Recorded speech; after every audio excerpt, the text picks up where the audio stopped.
আরে আরে এই তো অবশেষে একটা মাছ ধরা পড়েছে। এবার এবার এই মাছটা আমি টুম্পাকে খেতে দেবো, আর বলবো আজ ইলিশ মাছ পাইনি।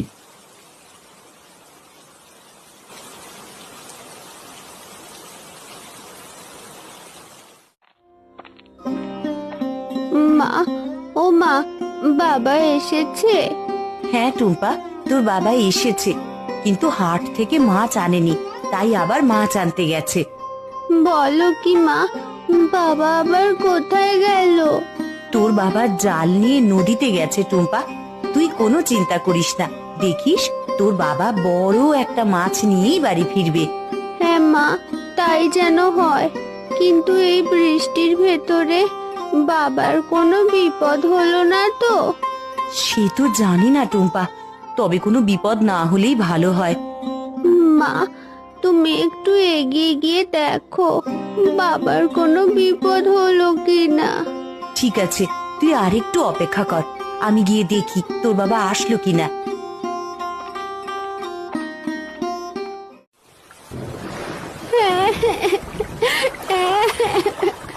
আমাকে ছেড়ে দাও, দয়া করে আমাকে জলে ছেড়ে দাও।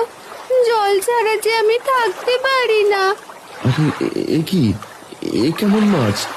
এই মাছ যে আবার মানুষের মতো কথা বলছে। হ্যাঁ, আমি কথা বলা রঙিন মাছ। দয়া করে আমাকে জলে ছেড়ে দাও। জল ছাড়া যে আমি একদমই থাকতে পারি না। না না, তোমাকে আমি ছাড়তে পারবো না। আমি যে অনেকবার জাল ফেলে তোমাকে ধরেছি, এখন তোমাকে ছেড়ে দিলে যে আমায় খালি হাতেই বাড়ি ফিরতে হবে, তখন আমার মেয়েটার মাছ খেতে পারবে না। যদি তুমি আমাকে ছেড়ে দাও, আমি তোমাকে সাহায্য করব। কি, তুমি তুমি আমাকে সাহায্য করবে? কিন্তু কিভাবে? তুমি তো সামান্য একটা রঙিন মাছ।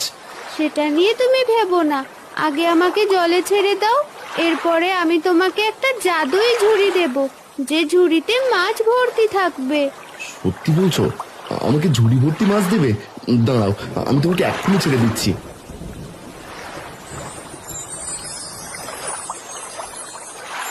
আরে এ কি দেখছি আমি?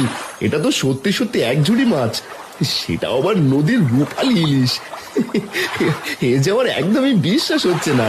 তোমাকে যেমনটি কথা দিয়েছিলাম, আমি ঠিক তেমনটি করেছি। হ্যাঁ, তুমি সত্যি কথা রেখেছো। তোমার কাছে আমি চিরঋণী হয়ে রইলাম। তোমার এই উপকারের কথা আমি কখনোই ভুলবো না। এবার তুমি বাড়িতে যেতে পারো। আর শোনো, তোমাকে কখনো মাছ ধরতে হবে না। যখনই মাছের প্রয়োজন হবে, তখনই ঝুড়িতে দুটো আঘাত করবে।